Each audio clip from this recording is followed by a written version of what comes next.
Shalom Bapak Ibu dan saudara-saudara yang dikasihi Tuhan. Selamat malam. Kita bertemu kembali di malam hari ini. Kita akan beribadah memuji Tuhan di dalam ibadah malam Pasion yang ketiga. Bapak Ibu, walaupun kita masih tetap beribadah dari rumah, tapi kita percaya Allah hadir di tengah-tengah kita. Oleh karena itu mari kita persiapkan hati dan pikiran kita. Kita berdoa di dalam hati kita masing-masing. Kita bersaat teduh.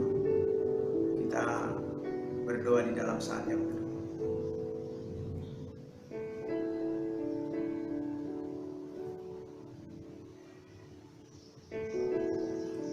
Hatiku siap ya Allah, aku mau menyanyi, aku mau bermazmur. Bangunlah hai jiwaku.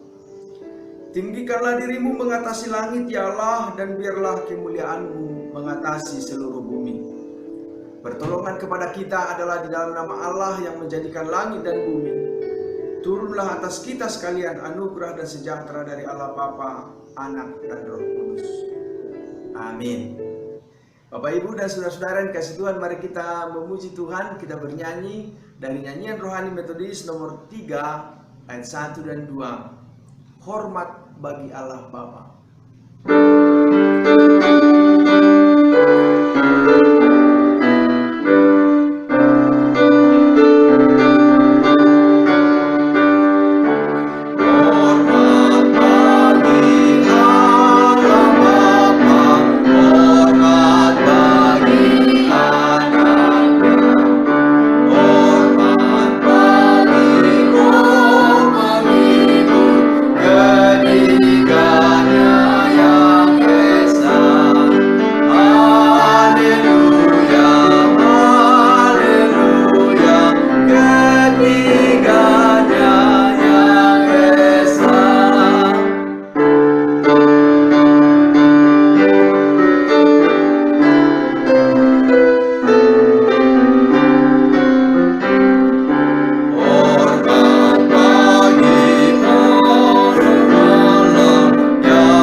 Kami menghormati Tuhan, kami meninggikan Tuhan, kami mengagungkan Tuhan. Karena Engkau adalah Allah yang patut dimuliakan, patut ditinggikan, dan patut dihormati. Saat ini kami mau beribadah, memuji dan memuliakan nama-Mu. Kami mau menghayati bagaimana Tuhan begitu baik dalam hidup kami. Ketika Engkau mau menyerahkan diri-Mu mati ganti kami, sehingga kami akhirnya menjadi orang-orang yang berkemenangan. Karena itu berkatilah ibadah kami malam hari ini, dan biarlah ibadah kami ini berkenan di hadapan Tuhan, menjadi sukacita dalam hidup kami. Terpuji nama-Mu Bapa, kami berdoa di dalam nama Yesus. Amin. Bapak Ibu dan saudara-saudara, mari kita akan memberikan yang terbaik kepada Tuhan melalui persembahan kita. Kita memberikan persembahan kita dengan kita bernyanyi dari nyanyian rohani nomor 132 ayat 1, berserah kepada Yesus. Oh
menyerahkan persembahan kita kepada Tuhan. Kita bernyanyi, mohon Tuhan memberkati. Mohon Tuhan memberkati persembahan kami ini, agar dapat digunakan untuk kemuliaan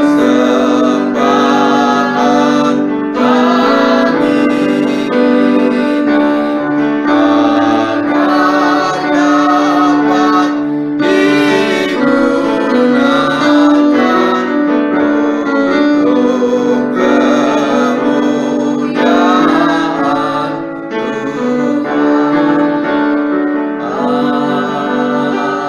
Amin. Bapak Ibu, kita akan mempersiapkan hati kita untuk merenungkan firman Tuhan. Mari kita puji Tuhan, kita bernyanyi dari nyanyian rohani Metodis 262, Pada Kaki Salibmu.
Tuhan, pada saat ini kami mau belajar akan kebenaran firman, karena kami tahu bahwa firman Tuhan adalah kekuatan.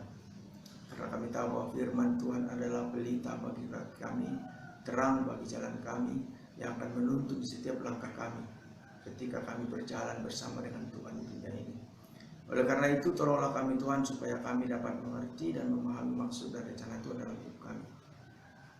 Urapi hamba-Mu yang akan menyampaikannya, biarlah kuasa dan urapan-Mu memampukan hamba-Mu untuk dapat menyampaikannya dengan baik. Kami yang mendengar dapat mengerti, memahami, dan melakukan dalam hidup kami sehari-hari. Karena itu berfirmanlah Tuhan, berkata-katalah, kami anak-Mu telah siap mendengarnya, bahkan telah siap melakukannya. Di dalam nama Yesus kami berdoa. Amin. Bapak Ibu dan saudara-saudara yang kasih Tuhan, firman Tuhan yang akan menjadi renungan bagi kita pada malam hari ini. Mari kita baca Alkitab kita dari Injil Yohanes pasal 13. Yohanes pasal 13, kita akan baca ayat 1 sampai ayat yang ke-14. Yohanes pasal 13 ayat 1 sampai 14, demikian firman Tuhan. Yesus membasuh kaki murid-muridnya. Sementara itu, sebelum hari raya Paskah mulai, Yesus telah tahu bahwa saatnya sudah tiba untuk beralih dari dunia ini kepada Bapa. Sama seperti Ia senantiasa mengasihi murid-muridnya, demikianlah sekarang Ia mengasihi mereka sampai kepada kesudahannya. Mereka sedang makan bersama dan iblis telah membisikkan rencana dalam hati Yudas Iskariot anak Simon untuk mengkhianati Dia. Yesus tahu bahwa Bapanya telah menyerahkan segala sesuatu kepadanya dan bahwa Ia datang dari Allah dan kembali kepada Allah. Lalu bangunlah Yesus dan menanggalkan jubahnya. Ia mengambil sehelai kain lenan dan mengikatkannya pada pinggangnya. Kemudian Ia menuangkan air ke dalam sebuah basi dan mulai membasuh kaki murid-muridnya, lalu menyekanya dengan kain yang terikat pada pinggangnya itu. Maka sampailah Ia kepada Simon Petrus. Kata Petrus kepadanya, Tuhan, engkau hendak membasuh kakiku? Jawab Yesus kepadanya, apa yang kuperbuat engkau tidak tahu sekarang, tetapi engkau akan mengertinya kelak. Kata Petrus kepadanya, engkau tidak akan membasuh kakiku sampai selama-lamanya. Jawab Yesus, jikalau aku tidak membasuh engkau, engkau tidak mendapat bagian dalam aku. Kata Simon Petrus kepadanya, Tuhan, jangan hanya kakiku saja, tetapi juga tangan dan kepalaku. Kata Yesus kepadanya, barang siapa telah mandi, ia tidak usah membasuh diri lagi selain membasuh kakinya, karena ia sudah bersih seluruhnya. Juga kamu sudah bersih, hanya tidak semua. Sebab ia tahu siapa yang akan menyerahkan dia, karena itu ia berkata, tidak semua kamu bersih. Sesudah ia membasuh kaki mereka, ia mengenakan pakaiannya dan kembali ke tempatnya. Lalu ia berkata kepada mereka, mengertikah kamu apa yang telah kuperbuat kepadamu? Kamu menyebut aku guru dan Tuhan, dan katamu itu tepat, sebab memang akulah guru dan Tuhan. Jadi jikalau aku membasuh kakimu, aku yang adalah Tuhan dan gurumu, maka kamu pun wajib saling membasuh kaki. Demikian pembacaan firman Tuhan. Yang berbahagia adalah kita yang mau membaca dan merenungkan firman Tuhan, dan akan lebih berbahagia kalau kita lakukan dalam hidup kita sehari-hari. Nah, Bapak Ibu dan saudara-saudara yang dikasihi Tuhan, berdasarkan teks yang telah kita baca ini, kita akan merenungkan firman Tuhan dengan tema meneladani kerendah hatian Yesus. Bapak Ibu dan saudara-saudara yang dikasihi Tuhan, pernah nggak Bapak Ibu berhadapan dengan orang yang sombong? Orang sombong adalah orang yang menganggap dirinya lebih baik dan lebih hebat dari orang lain, sehingga mereka memandang rendah orang lain. Kecenderungan manusia, Bapak Ibu, adalah selalu ingin lebih dari orang lain. Dalam pikiran banyak orang, sering mereka menduga-duga, siapa yang lebih hebat? Aku atau kamu? Itu bisa saja, Bapak Ibu, ada di dalam pikiran banyak orang dalam berbagai situasi. Nah, Bapak Ibu, pola pikir seperti ini bukan saja milik orang-orang di zaman modern seperti sekarang ini, tetapi pada zaman Yesus pun pola pikir seperti itu sudah ada. Saudara, coba lihat persaingan di antara murid Yesus sendiri mengenai siapa yang terbesar di antara mereka.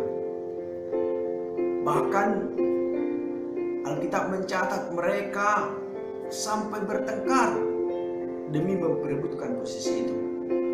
Kalau kita baca dalam Lukas pasal 9 ayat 46, di sana dikatakan, maka timbullah pertengkaran di antara murid-murid Yesus tentang siapakah yang terbesar di antara mereka.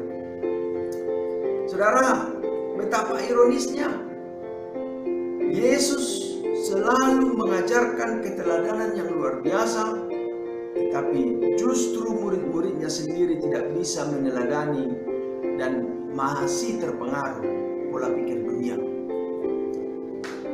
Mereka selalu berpikir besar menurut ukuran dunia, karena orang yang besar, yang dipuji, ditinggikan, pasti akan mendapat pelayanan istimewa. Padahal besar menurut ukuran dunia itu beda menurut Yesus. Karena itu, untuk mengajarkan apa arti besar, maka Yesus memberikan contoh secara langsung kepada murid-muridnya. Ia mengajarkan apa arti besar yang sesungguhnya melalui sebuah contoh.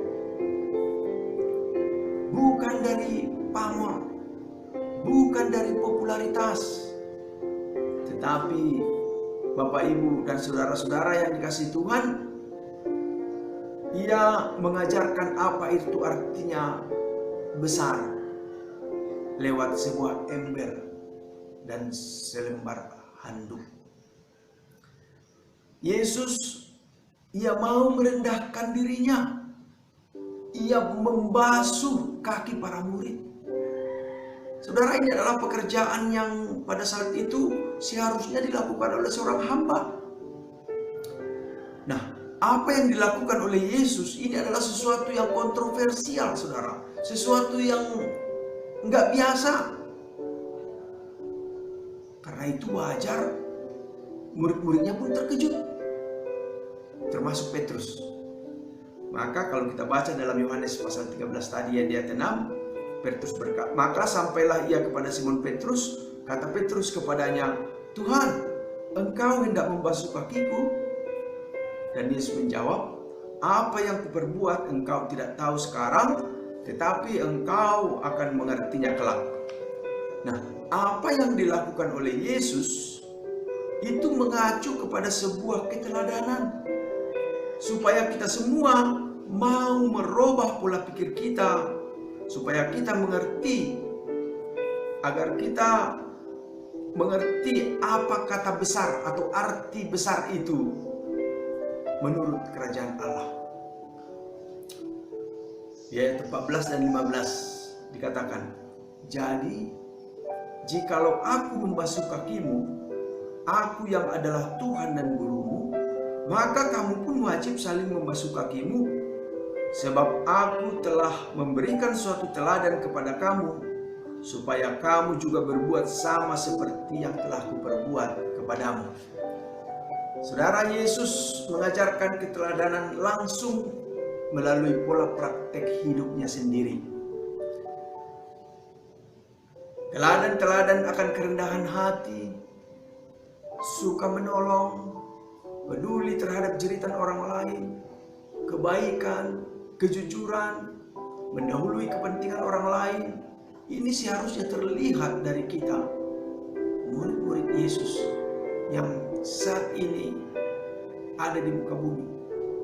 Karena itulah yang telah dicontohkan oleh Yesus ketika kita masih hidup di dunia ini. Di malam Paskah ketiga ini, mari kita meneladani Yesus, mau menjadi pelayan, menjadi hamba dengan segala kerendahan hati. Semua itu adalah tugas kita. Yesus sudah memberi keteladanan lewat sebuah ember dan handuk. Dia juga sudah membuktikannya dengan mengorbankan diri sepenuhnya untuk mati di atas kayu salib. Dan kita pun seharusnya bisa meneladani contoh yang telah dia berikan secara langsung. Karena itu Bapak Ibu, mari kita merendahkan hati kita dengan saling melayani dan saling mendukung di dalam kasih. Amin. Mari kita berdoa. Terima kasih ya Tuhan untuk firman-Mu yang boleh kami pelajari pada malam hari ini. Kami belajar dari keteladanan Yesus, yang walaupun ia adalah seorang guru, seorang pemimpin Tuhan, tetapi ia mau merendahkan dirinya, mau merendahkan dirinya, membasuh kaki murid-muridnya. Tuhan, ajari kami dalam kehidupan kami sehari-hari juga untuk mau merendahkan diri, mau melayani dengan setulus hati seperti Yesus. Terpuji nama-Mu Tuhan. Di dalam nama Yesus kami berdoa. Amin. Bapak Ibu, mari kita aminkan firman Tuhan, mari kita puji Tuhan, kita bernyanyi dari nyanyian rohani metodis nomor 260. Kita nyanyikan ayat 1 saja, tercurah darah Tuhanku.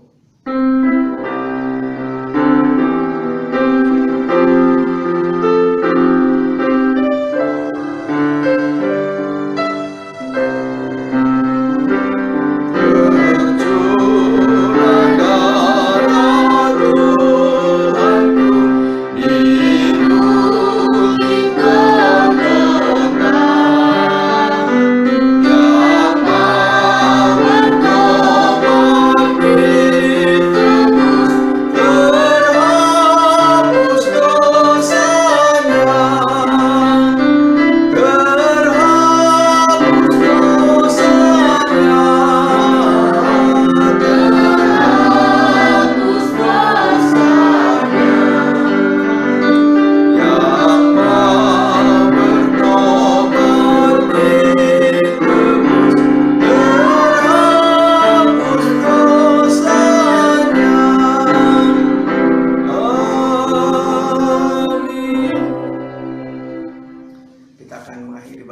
mari kita berdoa dengan doa yang diajarkan oleh Tuhan Yesus. Doa Bapa kami. Bapa kami yang di surga, dikuduskanlah namamu, datanglah kerajaanmu, jadilah kehendak-mu di bumi seperti di surga. Berilah kami pada hari ini makanan kami yang sesungguhnya, dan ampunilah kami akan kesalahan kami, seperti kami juga mengampuni orang bersalah kepada kami. Dan janganlah membawa kami ke dalam pencobaan, tetapi lepaskanlah kami daripada yang jahat, karena Engkaulah yang punya kerajaan dan kuasa dan kemuliaan sampai selama-lamanya. Amin. Kepada Allah dipuji, serta kepada Al-Masih, Roh Kudus muliakan, berkuasa dan berkasihan.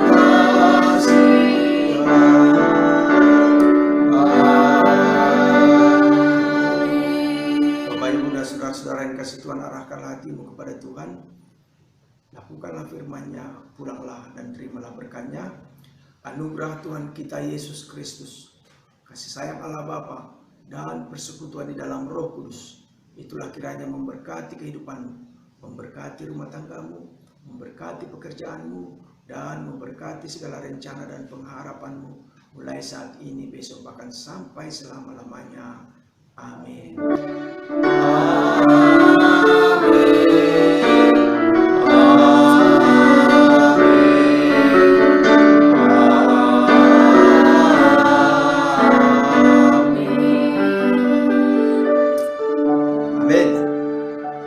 Ibadah kita telah selesai.